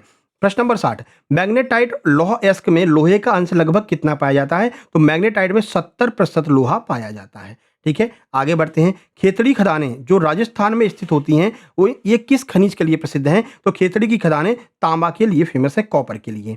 अगला 62 नंबर, भारत का कौन सा राज्य बॉक्साइट उत्पादन में सबसे नंबर 1 है, सबसे बड़ा उत्पादक है? कौन सा है? तो उड़ीसा है। उड़ीसा में सबसे ज्यादा बॉक्साइट का उत्पादन होता है, फिर झारखंड वगैरह में भी होता है लेकिन उड़ीसा में सबसे ज्यादा होता है, ठीक है? अगला 63, अच्छा है, ये देख लीजिए इसका नाम पंचपेवली, ये जो पंचपतमाली, ये पंचपतमाली, ये अभी पूछा गया था, पंचपतमाली खदानें किससे संबंधित हैं? तो ध्यान रखना, ओडिशा में बॉक्साइट का जो उत्पादन होता है ये इन्हीं खदानों से होता है, इसका नाम अभी पूछा था। अगला, नेवेली लिग्नाइट खदानें भारत के किस राज्य में स्थित है? तो नेवेली कहाँ पर है? तमिलनाडु में। ऐसे पूछ सकते हैं, नेवेली पूछेंगे, पंचपतमेली पूछेंगे, ठीक है। अगला, भारत का पहला सीमेंट संयंत्र वर्ष 1904 में कहाँ पर स्थापित किया था? तो चेन्नई में स्थापित किया गया था पहला सीमेंट संयंत्र। मध्य प्रदेश की बात करेंगे तो बामोर में स्थापित किया गया था। अगला, विनिर्माण उद्योग ये किस क्षेत्र के अंतर्गत आते हैं? कौन से सेक्टर के अंतर्गत आते हैं? तो द्वितीय क्षेत्र के अंतर्गत आते हैं विनिर्माण उद्योग। अब इसको समझा दें, चलो समझा देते हैं। वैसे हमने वीडियो में काफ़ी अच्छे से समझा दिया था, लेकिन वो फॉरेस्ट वालों के लिए समझाया था, आपको समझाते हैं। देखो, सबसे पहला होता है कृषि क्षेत्र, ठीक है। कृषि क्षेत्र को हम प्राथमिक क्षेत्र के अंतर्गत रखते हैं, क्योंकि यहाँ पर हमको बेसिक चीज़ें मिलती हैं, प्राथमिक चीज़ें मिलती हैं, यानी कच्चा माल जहाँ पर मिले, जहाँ से कच्चा माल मिले उसको हम प्राथमिक क्षेत्र कहेंगे। अब ये कच्चे माल को हम कन्वर्ट करेंगे किसमें? पक्के माल में, मतलब कि बेचने योग्य माल में। जैसे कि अब अपन एग्जांपल लेते हैं पार्ले जी बिस्कुट का। पार्ले जी बिस्कुट के लिए गेहूं कहाँ से मिलेगा? यहाँ से मिलेगा, प्राथमिक सेक्टर से। उस गेहूं का यूज करके हम पार्ले जी बनाएंगे कहाँ पर? उसमें बनाएंगे, कारखानों में बनाएंगे। कारखाने उद्योगों में जो बनता है वो अपना सेकेंडरी सेक्टर हो जाता है, यानी कि द्वितीय क्षेत्र हो जाता है। अब इसको बेचेंगे कहाँ? बेचेंगे हम दुकानों पर। तो ये दुकानें हो गई, होटल हो गए, व्यवसाय हो गए, रेस्टोरेंट हो गए, थिएटर हो गए, सेवा क्षेत्र के अंतर्गत आ जाएंगे, और इनको तृतीय क्षेत्र के अंतर्गत रखा जाता है। तीनों क्षेत्र समझ में आ गए? चलो आगे बढ़ लें, चलिए आगे बढ़ लेते हैं। तो ऑप्शन बी हो जाएगा, द्वितीय क्षेत्र के अंतर्गत आ जाएगा, ठीक है। अब जैसे लोहा बना रहे हैं तो लोहा का कच्चा माल कहाँ से मिलेगा? प्राइमरी सेक्टर, प्राथमिक क्षेत्र से मिल जाएगा। कच्चे माल को हम कन्वर्ट कहाँ पर करेंगे? उसमें क्या नाम है, द्वितीय क्षेत्र में करेंगे। कारखानों में, तो कारखाने वगैरह द्वितीय क्षेत्र में आ जाएंगे। उसको बेचेंगे कहाँ पर? तो बड़ी बड़ी दुकानों पर, बड़े बड़े कंपनियों में जाकर के बेचेंगे। तो वो जो कंपनियां होंगी जहाँ पर हम इसको बेच रहे हैं वो सेवा क्षेत्र के अंतर्गत, तृतीय क्षेत्र के अंतर्गत आ जाएंगी। आगे समझ में? तो इस तरह से आपको ध्यान रखना है। 66, भारत का कौन सा उद्योग अपनी मूल्य श्रृंखला में आत्मनिर्भर और पूर्ण है, यानी कि उसको किसी की आवश्यकता नहीं है? तो जो वस्त्र उद्योग है ये पूरी तरह से आत्मनिर्भर है, पूर्ण है। क्यों? क्योंकि कपास का उत्पादन भी हम खुद करते हैं, सूती वस्त्र भी हम खुद ही बना लेते हैं, और खुद इसको बेच सकते हैं और खुद इसको खरीद सकते हैं। तो पूरी तरह से आत्मनिर्भर है, हमको विदेशों से कोई चीज मंगाने की आवश्यकता नहीं पड़ती है, ठीक है। तो देखिए, भारतीय अर्थव्यवस्था का एकमात्र ऐसा उद्योग वस्त्र उद्योग है जो कच्चे माल के उत्पादन से लेकर उच्चतम मूल्य वर्धित उत्पादों, गारमेंट निर्माण तक पूरी तरह से आत्मनिर्भर है, यानी हमें किसी भी विदेशी चीजों की आवश्यकता इसके निर्माण में नहीं पड़ती है। चीनी उद्योग के दक्षिण और पश्चिम भारत की ओर स्थानांतरित होने का मुख्य कारण क्या है? क्यों ये दक्षिण और पश्चिम की ओर चला गया? क्यों? क्योंकि गन्ने में सुक्रोज की अधिक मात्रा और ठंडी जलवायु। दक्षिण पश्चिम की तरफ आप जाओगे, जब इस साइड जाओगे नीचे की तरफ, तो वहां पर गन्ने का उत्पादन अच्छा होता है। क्यों होता है? क्योंकि वहां पर जो गन्ना होता है ना, तो गन्ने में मेन काम होता है सुक्रोज का। सुक्रोज ही वो चीज होती है जो गन्ने में मिठास पैदा करती है। तो सुक्रोज दक्षिण और पश्चिम वाले गन्नों में अच्छी खासी मात्रा में पाई जाती है। इस वजह से यहाँ का जो चीनी उद्योग है वो बहुत ज्यादा फेमस हो गया, ठीक है। उत्तर भारत के ऊपर वाले जो है वहां पर सुक्रोज कम मिलता है, यानी कि अगर 1 किलो चीनी यहाँ पर, मान लीजिए 1 किलो चीनी 10 किलो गन्ने में बन गई, तो भाई यहाँ पर जो 1 किलो चीनी है ना वो 5 किलो में ही बन जाएगी, क्योंकि यहाँ पर सुक्रोज की मात्रा ज़्यादा है, यहाँ पर उत्तर भारत में सुक्रोज की मात्रा कम है। इस वजह से पूरा का पूरा, पूरा तो नहीं कहेंगे, लेकिन लगभग 70% जो अपना चीनी उद्योग है वो दक्षिण और पश्चिम की ओर जो है शिफ्ट हो गया है, ठीक है। ऑप्शन बी हो जाएगा। आगे बढ़ेंगे। 68, निम्नलिखित में से कौन सा स्वामित्व के आधार पर संसाधन का प्रकार नहीं है? बताओ। ऑप्शन डी हो जाएगा, नवीकरणीय संसाधन। स्वामित्व का क्या अर्थ होता है? स्वामित्व का अर्थ है कि जिसको हम अपना प्राइवेट कहते हैं, ये तो भाई हमारी चीज है। जैसे व्यक्तिगत संसाधन, कोई अगर हम अपनी चीज बना रहे हैं, कोई कारखाना अगर हमने अपने हिसाब से खोल रखा है तो व्यक्तिगत हो जाएगा। सामुदायिक संसाधन, कुछ लोग मिलकर के सामुदायिक खोल दें तो सामुदायिक हो जाएगा, ठीक है, वो भी स्वामित्व वाला हो जाएगा। राष्ट्रीय संसाधन, इस पे जो है देश का स्वामित्व होता है। लेकिन जो नवीकरणीय है, नवीकरणीय पर किसी का स्वामित्व नहीं रहता, जिसको हम दोबारा बना सकते हैं, ठीक है। चलिए अगला 69, चादर अपरदन का मुख्य जो कारण है वो क्या है? तो ऑप्शन बी हो जाएगा, विस्तृत धारों पर जल का एक चादर के रूप में बहना। क्या होता है कि जैसे ये पठार है, ठीक है, यहाँ से कुछ दिनों के बाद 20-25 साल बाद देखो ये पठार कट करके एकदम छोटे हो जाते हैं। क्यों? क्योंकि बारिश हुई, बारिश का जो पानी होता है वो चादर के रूप में बहता है, ऐसे ऐसे बहता है ऐसे, और ऐसे बहने की वजह से इसकी जो मिट्टी होती है ना वो पूरी मिट्टी कट के नीचे आ जाती है, ठीक है। तो इसको हम चादर अपरदन कहते हैं। तो देखो, जब भारी वर्षा के कारण पानी एक विस्तृत ढलान पर एक समान परत यानी चादर के रूप में जब बहता है तो अपने साथ मिट्टी की जो ऊपरी उपजाऊ परत होती है उसको भी बहा ले जाता है। इसे ही चादर अपरदन कहते हैं। समझ गए? चादर अपरदन, सीट इरोजन इसी को कहते हैं, ठीक है। आगे बढ़ते हैं। 70, सरिस्का बाघ रिजर्व ये किस राज्य में है? तो सरिस्का की बात करेंगे तो सरिस्का आपको राजस्थान में देखने को मिल जाएगा। ऑप्शन ए आपका बिल्कुल सही हो जाएगा। आगे बढ़िए। IUCN का फुल फॉर्म क्या होता है, ये भी पूछा गया IUCN वाला। तो IUCN का फुल फॉर्म हो जाएगा international union for conservation of nature. ठीक है, आगे बढ़े। देखिए पेरियार बाघ रिजर्व किस राज्य में है? तो पेरियार शब्द जहां पर भी आ जाए, चाहे पेरियार नदी हो जाए, चाहे बाघ हो जाए, चाहे पेरियार पार्क हो जाए, ये आपको कहां पर मिलेगा? केरला में मिलेगा। आगे बढ़ेंगे। 73 नर्मदा बचाओ आंदोलन का संबंध किस बांध से है? तो नर्मदा बचाओ सरदार सरोवर पर शुरू किया गया था मेघा पाटकर के द्वारा नर्मदा बचाओ आंदोलन। आगे बढ़े। सलाल बांध किस नदी पर बना हुआ है? तो सलाल बांध चेनाब नदी पर बना है, ये भी अभी पूछा गया था फॉरेस्ट गार्ड में। अगला प्रश्न, मेट्टूर बांध किस नदी पर बना है? तो मेट्टूर बांध कावेरी नदी पर बना है। आगे बढ़ते हैं। छत्तीसगढ़ के बस्तर जिले में कर्तन दहन कृषि, वही झूमिंग कृषि को बस्तर जिले में किस नाम से जानते हैं? तो छत्तीसगढ़ के बस्तर में दीपा नाम से जाना जाता है। जंगलों को काट करके जो कृषि की जाती है उसको दीपा कृषि छत्तीसगढ़ में कहते हैं।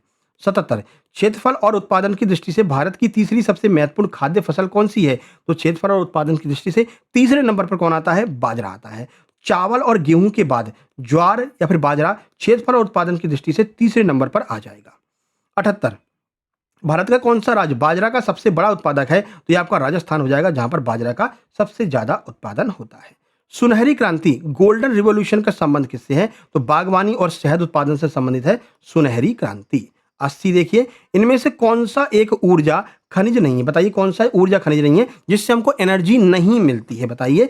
तो भाई कोयला से तो मिलती है एनर्जी, पेट्रोलियम से मिलती है, प्राकृतिक से मिलती है, जस्ता थोड़ी है। जस्ता से तो सामान बनाए जाते हैं, तो जस्ता इसका आंसर होगा। 81 भारत में यूरेनियम की प्रसिद्ध जादूगोड़ा की खदानें किस राज्य में स्थित है? तो जादूगोड़ा कहां पर मिलेगी? झारखंड में। ठीक है, आगे बढ़ते हैं। झारखंड के सिंहभूमि में। तरल सोना के नाम से जाना जाने वाला कौन सा ऐसा पदार्थ है जिसको हम लिक्विड गोल्ड कहते हैं? तो पेट्रोलियम को हम लिक्विड गोल्ड कहते हैं। ठीक है, आजकल तो पेट्रोलियम की डिमांड और ज्यादा हो गई है। अब देखो इनने पेट्रोलियम का डिमांड बढ़ा, मतलब कि रेट बढ़ा दी है, ठीक है ना। लेकिन अब देखो जैसे ही हॉर्मुज खदान खुले, मतलब जो हॉर्मुज जल संधि है वो ओपन हो जाएगी, तो भाई तेल आसानी से उपलब्ध होने लगेगा। लेकिन तब ये कीमत घटाएंगे नहीं। ये भैया यही तो सिस्टम है, कीमत घटाएंगे नहीं, उतना ही रखेंगे। जबकि अब तेल मिलने लगा तो अब इस पर टैक्स के रूप में पैसा कमाएंगे। तो ये गड़बड़ है भैया, है ना भाई। जब बढ़ा था तो हम मान सकते हैं भाई हम पैसा एक्स्ट्रा दे रहे हैं। अब जब कम होगा उसका प्राइस विश्व में, तो तुमको भी कम करना चाहिए, लेकिन ना कम नहीं करेंगे। अगला मणिकरण हिमाचल प्रदेश और पूर्व घाटी लद्दाख किस प्रकार की ऊर्जा के लिए जाने जाते हैं? तो भूतापी ऊर्जा के लिए इनको जाना जाता है। कौन सा शहर भारत का मैनचेस्टर कहलाता है? तो सूती उत्पादन की वजह से अहमदाबाद को भारत का मैनचेस्टर कहते हैं, और कानपुर को उत्तर भारत का मैनचेस्टर कहते हैं। ये भी कई बार पूछा गया है। ठीक है, आगे बढ़ लो। किसी उद्योग की अवस्थिति निर्धारित करने में, यानी लोकेशन निर्धारित करने में सबसे महत्वपूर्ण कारक क्या होते हैं? ये 4 ऑप्शन आपके सामने हैं कि कहां पर कौन सा उद्योग अच्छी तरह से हो रहा है, उसके लिए महत्वपूर्ण कारक क्या है? तो वो है न्यूनतम उत्पादन लागत, कितना उसमें खर्चा हो रहा है। भाई सब कुछ घूम फिर करके खर्चे पे ही आ जाता है। खर्चा अगर कम आ रहा है तो वहां पर अच्छा उत्पादन हो सकता है। ठीक है, तो किसी भी उद्योग की स्थापना के लिए आदर्श स्थान वह होता है जहां उत्पादन की लागत सबसे कम होती है। इसमें कच्चे माल, सस्ते श्रम, परिवहन और बिजली की आसान उपलब्धता शामिल है। ये चीजें जहां पर आसानी से मिल जाएंगी वहां पर वो जो उत्पादन है वहां पर उतनी ज्यादा मात्रा में हो पाएगा। 86 है, सूती वस्त्र, जूट और रेशम उद्योग किस प्रकार के उद्योग हैं? तो ये कृषि आधारित उद्योग हैं, इनको कृषि से प्राप्त किया जाता है। 87 एल्यूमिनियम का प्रगलन में प्रति 1 टन एल्यूमिनियम बनाने के लिए लगभग कितने टन बॉक्साइट की आवश्यकता पड़ती है? तो 4 से 6 टन बॉक्साइट की आवश्यकता पड़ती है 1 टन एल्यूमिनियम बनाने में। ठीक है, आगे बढ़ते हैं। 88 software technology parks of India यानी कि STPI का मुख्य उद्देश्य क्या है? क्यों STPI खोला जाता है? बताइए। सही आंसर ऑप्शन बी हो जाएगा, सॉफ्टवेयर निर्यातकों को सिंगल विंडो सेवा और उच्च डेटा संचार सुविधा उपलब्ध कराने के लिए। ठीक है ना। अच्छा, ये आपने ये जो सॉफ्टवेयर पार्क है, ये अगर ग्वालियर जाते होंगे आप जैसे हम इंदौर जाते हैं तो ग्वालियर होके जाते हैं, ठीक है ना। तो ग्वालियर जैसे आप एंट्री करते हैं तो आप लेफ्ट साइड पे देखेंगे तो एक टेक्नोलॉजी पार्क बना हुआ है, सॉफ्टवेयर टेक्नोलॉजी पार्क जिसको हम कहते हैं, ठीक है ना। तो वहाँ पर यही सुविधा उपलब्ध कराई जाती है। ठीक है, अगला देखिए 89 नंबर। इनमें से अच्छा जो ग्वालियर के निवासी होंगे वो लोग तो देखे ही होंगे, है ना। तो आप कमेंट कर दीजिए कौन कौन ग्वालियर से देख रहा है, चंबल क्षेत्र से कौन कौन देख रहा है, मेरे क्षेत्र से बताइए बताइए। अभी तो हम इंदौर में हैं लेकिन अपन चंबल के हैं, तो भैया चंबल क्षेत्र से कौन कौन देख रहा है वो बताइए। अब देखो किसी ने पेमेंट किया है ना, तो थोड़ा सा आपको वेट करना पड़ेगा। अब क्लास चल रही है तो थोड़ा सा वेट कर लिया करो। पेमेंट करने के बाद एकदम परेशान ना हो जाया करो कि अरे पेमेंट कर दिया और नोट्स नहीं आया, तो थोड़ा सा वेट कर लिया करो, हो सकता है क्लास चल रही हो। इनमें से कौन सा एक धात्विक खनिज है? बताओ कौन सा है? ऑप्शन सी मैग्नीज जो है वो एक धात्विक खनिज के रूप में आ जाएगा। अगला, बायोगैस का निर्माण मुख्य रूप से किन क्षेत्रों में होता है? तो बायोगैस का निर्माण ग्रामीण और कृषि क्षेत्र में होता है। आगे बढ़ते हैं। 91 है पल्सर निक्षेप में मुख्य रूप से कौन से खनिज पाए जाते हैं? तो अगर पल्सर निक्षेप की बात करेंगे तो पल्सर निक्षेप में आपको सोना, चांदी और प्लेटिनम मिलेगा। जो महंगी धातुएं होती हैं वो पल्सर निक्षेप के अंतर्गत आ जाती हैं। इसको देख लो। तो पहाड़ियों के आधार और घाटी की रेत में जलोढ़ जमाव के रूप में पाए जाने वाले खनिज को पल्सर निक्षेप कहते हैं। इनमें वे खनिज होते हैं जो पानी से घिसते या नष्ट नहीं होते हैं, जैसे सोना हो गया, चांदी हो गया, टिन हो गया, प्लेटिनम हो गया। ठीक है, तो ये आपको रेत में मिल जाएगा या फिर नीचे की जो परत होती है उसमें मिलता है। ठीक है, और इस पर पानी का कोई असर नहीं पड़ता है। 92 देखिए, चूना पत्थर किस उद्योग का सबसे आधारभूत कच्चा माल है? तो कौन से उद्योग में? तो सीमेंट उद्योग में चूना पत्थर की सबसे ज्यादा आवश्यकता पड़ती है। ठीक है ना, तो अपना जो बामोर क्षेत्र है वहां पर आपको चूना पत्थर मिल जाता है अच्छी मात्रा में, इसलिए वहां का जो सीमेंट उद्योग है वो काफी फेमस है। चूना पत्थर जिसका सूत्र होता है CaCO3।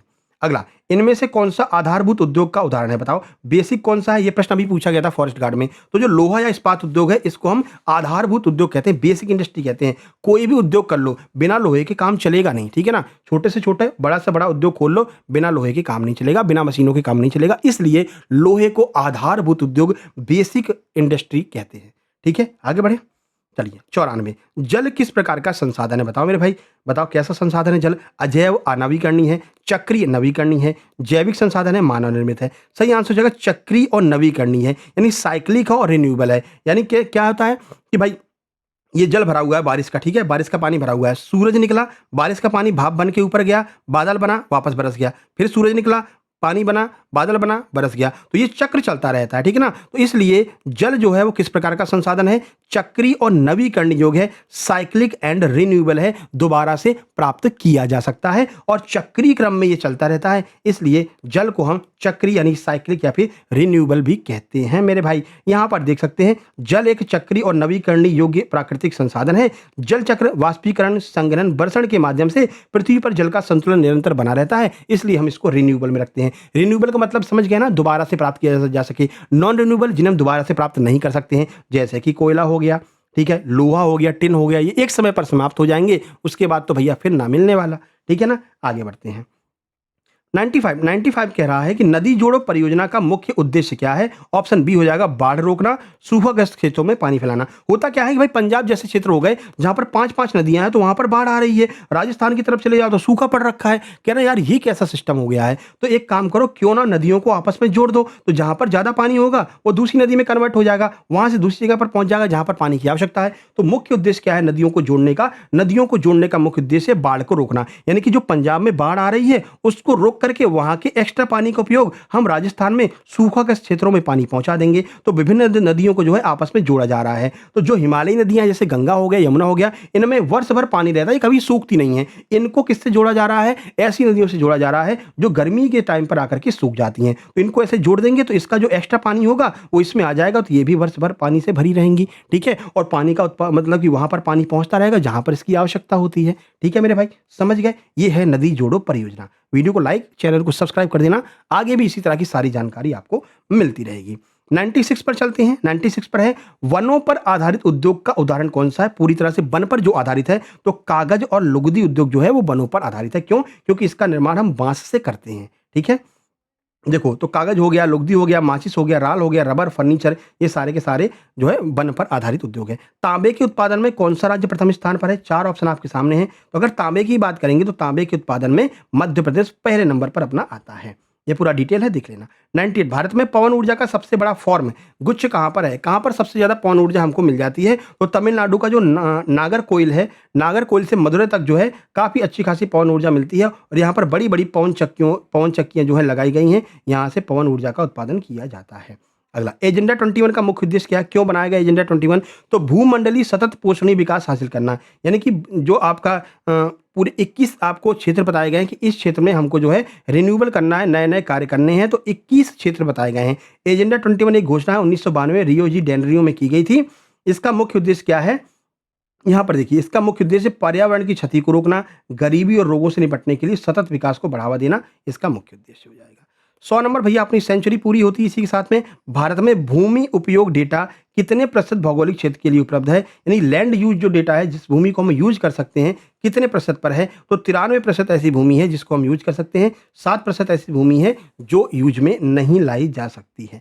ठीक है, 101 का सगुन कर देते हैं। अच्छा, 101 से याद आया, 101वां संविधान संशोधन किससे संबंधित है? जल्दी से कमेंट बॉक्स में कमेंट करिए। 101वां संविधान संशोधन कई बार आपको पढ़ा रखा है। भारत के कुल भौगोलिक क्षेत्रफल का कितना प्रतिशत भाग मैदानी है? तो 43% भाग जो है मैदानों में आ जाता है, ठीक है। उत्तर भारत के मैदान अपने इसमें से मुख्य हो जाते हैं। 102, भारत में पर्वतीय क्षेत्र कुल भौगोलिक क्षेत्रफल का कितना प्रतिशत है? तो पर्वत की बात करेंगे तो 30% जो है, जैसे उत्तराखंड हो गया, मेघालय हो गया, है ना, असम, सिक्किम वगैरह हो गया, तो ये आपके आ जाएंगे किसमें? पर्वतीय और भौगोलिक क्षेत्रफल के अंतर्गत आ जाएंगे, ठीक है। अगला 103, 1987 में ब्रेटलैंड आयोग की रिपोर्ट ने किस महत्वपूर्ण अवधारणा को पेश किया था? तो जो ब्रेटलैंड जो आपकी वो हुई थी, सिफारिश हुई थी, इसमें सतत पोषणीय विकास को मुख्य रूप से फोकस किया गया था। आगे बढ़ते हैं। 104, स्मॉल इज ब्यूटीफुल नामक प्रसिद्ध पुस्तक के लेखक कौन है? तो E.F. शुमाकर जो है, उन्होंने स्मॉल इज ब्यूटीफुल पुस्तक लिखी है, ठीक है, 1974 में। 105, पूर्वी तट के नदी डेल्टाओं जैसे महानदी, गोदावरी, कृष्णा पर मुख्य रूप से कौन सी मिट्टी पाई जाती है? तो यहाँ पर आपको जलोढ़ मिट्टी देखने को मिल जाएगी, ठीक है। और जलोढ़ मिट्टी बहुत ही उपजाऊ मिट्टी होती है, ठीक है। तो भारत के पूर्वी तट पर महानदी, गोदावरी, कृष्णा और कावेरी नदियों के डेल्टा में जलोढ़ मिट्टी पाई जाती है। नदियों द्वारा लाए गए अवसादों से बनी यह मिट्टी कृषि के लिए सर्वाधिक उपजाऊ होती है। 106, कपास की खेती के लिए कितने पाला रहित दिनों की आवश्यकता होती है? यानी कि इतने दिन तक पाला नहीं पड़ना चाहिए तो कपास की खेती अच्छी हो जाएगी। 210 दिन इसका सही आंसर हो जाएगा। कपास एक खरीफ की फसल है जिसे पककर तैयार होने में 6 से 8 महीने लगते हैं। इससे अच्छे विकास और खिलने के लिए उच्च तापमान चाहिए, हल्की वर्षा चाहिए, 210 पाला रहित यानी कि फ्रॉस्ट फ्री दिन तथा खिली हुई धूप की आवश्यकता पड़ती है। 210 दिन में ये बन करके तैयार हो जाती है। अगला 107, चाय किस प्रकार की कृषि का उदाहरण हो जाएगा? तो चाय रोपण कृषि का उदाहरण हो जाएगा, अभी आपको ऊपर बताकर आए हैं, ठीक है। 108, भारत का काजीरंगा राष्ट्रीय उद्यान किस जानवर के संरक्षण के लिए विश्व में प्रसिद्ध है? तो काजीरंगा एक सींग वाले गैंडे के लिए फेमस है। ये प्रश्न अभी फॉरेस्ट गार्ड में पूछा गया था, ठीक है। अच्छा, 108 से कुछ याद आ रहा है? 108 नंबर का जो अनुच्छेद है वो किससे संबंधित है? तो जब आपकी लोकसभा और राज्यसभा में विवाद हो जाता है तो इसकी जब जो मीटिंग होती है जिसमें इन दोनों को एक साथ बुलाया जाता है तो ज्वाइंट मीटिंग जो है वो 108 आर्टिकल के अंतर्गत होती है, ध्यान रखना है। क्या सर, आप जो है ज्योग्राफी में भी पॉलिटी पढ़ा रहे हो? ठीक है भाई, याद करते जाओ, कोई दिक्कत थोड़ी है, याद करते जाएंगे तो। अगला, एशियाई शेरों का दुनिया में एकमात्र प्राकृतिक आवास कौन सा है? बहुत महत्वपूर्ण है, आज सुबह ही पूछा गया, आज सुबह पूछा गया, आज सुबह की बात कर रहे हैं, ठीक है। तो ये कहाँ पर है अपना? तो एकमात्र स्थान है कहाँ, जहाँ बचे हुए हैं गिर वन जो है गुजरात में, यहीं पर एशियाई शेर बचे हुए हैं। सुबह वाली एनालिसिस देख लेना, वहां पर हमने इसके बारे में बताया, आज ही पूछा गया है। 110, निम्नलिखित में से कौन सी एक स्थानिक प्रजाति का उदाहरण हो जाएगा? तो जो निकोबारी कबूतर होते हैं वो केवल निकोबार में ही पाए जाते हैं और कहीं नहीं पाए जाते। स्थानिक प्रजाति ऐसी प्रजाति होती है जो केवल स्पेसिफिक एक क्षेत्र में ही पाई जाती है और कहीं नहीं पाई जाती है। 111, पवित्र पेड़ों के झुरमुट से क्या तात्पर्य है? तो धार्मिक मान्यताओं के द्वारा संरक्षित जो वन क्षेत्र होते हैं उनको पवित्र पेड़ों के झुरमुट कहते हैं। 112, राजस्थान का बिश्नोई समुदाय, हाँ भैया बिश्नोई समुदाय, ठीक है, समझ गए, बिश्नोई समुदाय विशेष रूप से किस वन्यजीव के संरक्षण के लिए जाना जाता है? तो जो बिश्नोई समुदाय है वो काला हिरण और नीलगाय के संरक्षण के लिए जाना जाता है, इसीलिए पीछे पड़ा है। वो किसके पीछे पड़ा है, कौन पड़ा है, तुम समझ रहे हो, हमें बताने की आवश्यकता नहीं है, ठीक है ना। आगे बढ़ते हैं। नागार्जुन सागर बांध ये किस नदी पर है? तो ये आपको कृष्णा नदी पर देखने को मिल जाएगा, नागार्जुन सागर बांध। आगे बढ़ते हैं। 114, भारत का सबसे ऊंचा बांध जो टिहरी डैम है किस राज्य में है? तो ये उत्तराखंड में है टिहरी डैम, ठीक है। ये फैक्ट वाले प्रश्न है, इनके लिए ज़्यादा समय नहीं लगाना है। 60 मिनट ऑलरेडी हो चुका है, 60 मिनट में 115 क्वेश्चन कर चुके हैं अपन, ठीक है। तो एक घंटे में 115 क्वेश्चन कर लिए हैं, ठीक है। बाकी तो ऐसे भी देखें जो एक घंटे में 10-10 प्रश्न नहीं करा रहे हैं। राजस्थान के शुष्क क्षेत्रों में वर्षा जल के सबसे शुद्ध प्राकृतिक क्षेत्र को स्थानीय भाषा में क्या कहते हैं? तो पालर पानी कहते हैं, जो शुद्ध प्राकृतिक पानी होता है जो उसको हम जो है टंकों में, बड़े बड़े टंकों में सेव करके रखते हैं। कर्नाटक के किस गांव ने हर घर में छत वर्षा जल संग्रहण प्रणाली अपना करके जल संरक्षण की मिसाल कायम कर दी है? तो कर्नाटक का गंडाथूर नामक जगह है जहां पर हर घर में आपको जो है वर्षा जल संग्रहण की प्रणाली देखने को मिल जाएगी।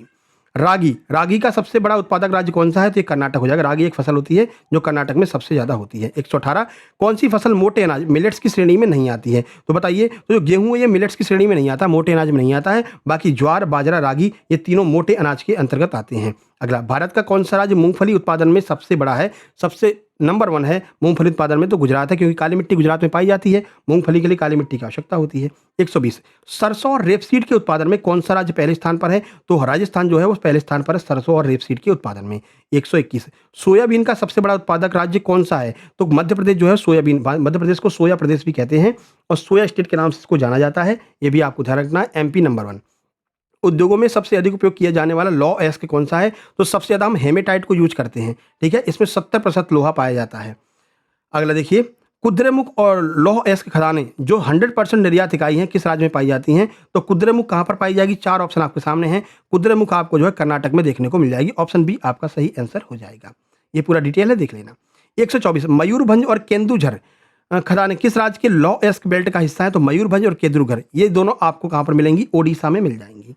अगला, भारत का सबसे बड़ा और सबसे महत्वपूर्ण कोयला क्षेत्र कौन सा है? तो ये आपका झरिया है। ठीक है, तो झारखंड में स्थित झरिया कोयला क्षेत्र भारत का सबसे बड़ा और सबसे महत्वपूर्ण कोयला उत्पादक क्षेत्र है। झारखंड में सबसे ज्यादा कोयले का उत्पादन होता है। 126 HVJ पाइपलाइन हजीरा विजयपुर जगदीशपुर मुख्य रूप से किसका परिवहन करती है? तो ये जो पाइपलाइन है ये किसका परिवहन करेगी? 4 ऑप्शन आपके सामने, सही आंसर हो जाएगा प्राकृतिक गैस, नेचुरल गैस जो होती है, एलपीजी वगैरह जो होती है, इसका परिवहन इसके द्वारा किया जाता है। 127 भारत में निम्नलिखित में से किस उर्वरक का 100% आयात किया जाता है? कौन सी ऐसी चीज है जिसको 100% हम बाहर से मंगाते हैं? सही आंसर हो जाएगा पोटास। पोटास कहीं पर उत्पादित नहीं होता, इसको बाहर से मंगाना पड़ता है। 100% हम इसको आयात करते हैं दूसरे देशों से। 28 128 टूथपेस्ट में कौन सा खनिज उसे चमक प्रदान करता है? कहते नहीं तुम्हारे टूथपेस्ट में नमक है क्या, बताओ। तो जो अभ्रक होता है ना, अभ्रक, वो अभ्रक जो है टूथपेस्ट में मिला रहता है, जो उसको व्हाइट कलर का चमक प्रदान करता है, अभ्रक। ठीक है, अगला अगला है 129 बिन अच्छा कौन सा टूथपेस्ट करता है? अपने अपने टूथपेस्ट का नाम बताओ। ठीक है, देखते हैं। अगला देखिए, विनिर्माण मैन्युफैक्चरिंग का मुख्य उद्देश्य क्या है? बताइए। तो विनिर्माण किस का मुख्य उद्देश्य क्या होता है? क्यों विनिर्माण किया जाता है? 4 ऑप्शन आपके सामने, आंसर हो जाएगा कच्चे माल को अधिक मूल्यवान उत्पादों में बदलना। जैसे कि भाई गेहूं मिल गया है, अब गेहूं को या तो गेहूं को बेच दो तो 2100-2200 रुपए मिल जाएंगे, या फिर गेहूं को पार्ले जी में बदल के बेच दो। पार्ले जी बना दोगे तो एक एक पैकेट का आपको कितना 5-5 रुपए मिल जाएगा। ठीक है, तो किसी भी चीज को अच्छे रेट पर बना करके बेचने वाले जो काम होते हैं इसको हम क्या कहते हैं? विनिर्माण, मैन्युफैक्चरिंग कहते हैं मेरे भाई। 130 एनएमसीसी का पूर्ण रूप क्या है जिसे भारत में विनिर्माण क्षेत्र के विकास के लिए बनाया गया था? ये हो जाएगा नेशनल मैन्युफैक्चरिंग कॉम्पिटिटिव काउंसिल। ठीक है, आगे बढ़ते हैं। भारत का जूट उद्योग मुख्य रूप से किस नदी के तट पर केंद्रित है? तो ये आपको हुगली नदी पर मिल जाएगा। क्यों? क्योंकि पश्चिम बंगाल में सबसे ज्यादा जूट होता है। ठीक है, चलिए अगला प्रश्न देख लेते हैं। 132 बोकारो इस्पात संयंत्र किस राज्य में स्थित है? तो बोकारो कहां पर मिल जाएगा? बोकारो झारखंड में। रूस के सहयोग से इसको बनाया है। बोरुस भीरूस हमने याद करवाया था। बोरुस भीरूस, बोरुस यानी बोकारो रूस के सहयोग से, भीरूस यानी भिलाई रूस के सहयोग से, ये पूछा जाता है। ठीक है, तो बोरुस भीरूस याद रखना, तो याद रहेगा कि भाई किसने किसको बनाया है। आगे बढ़ते हैं। अगला देखिए, निजी क्षेत्र का सबसे बड़ा इस्पात कारखाना टिस्को TISCO कहां पर है? तो ये आपको जमशेदपुर में देखने को मिल जाएगा। अगला, टाटा स्टील के नाम से इसको जानते हैं ना। टाटा स्टील अपना विदेशों में भी जाता है, विदेशों में रेल की पटरियां टाटा स्टील से बनी है।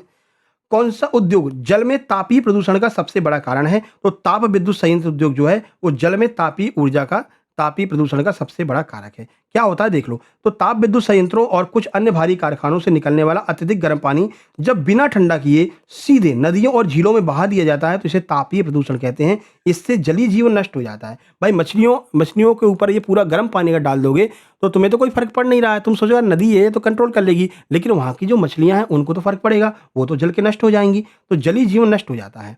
भारत का सबसे बड़ा सार्वजनिक उपक्रम यानी कि जो आपका गवर्नमेंट सेक्टर का सबसे बड़ा सार्वजनिक उपक्रम NTPC पर्यावरण प्रबंधन के लिए किस प्रमाणन को रखता है? कौन सा प्रमाणन इसके पास में है? NTPC के पास में। सही आंसर हो जाएगा ISO 14001 इसके पास में है। बस नंबर आपको ध्यान रखना, कभी कभी पूछ लेते हैं।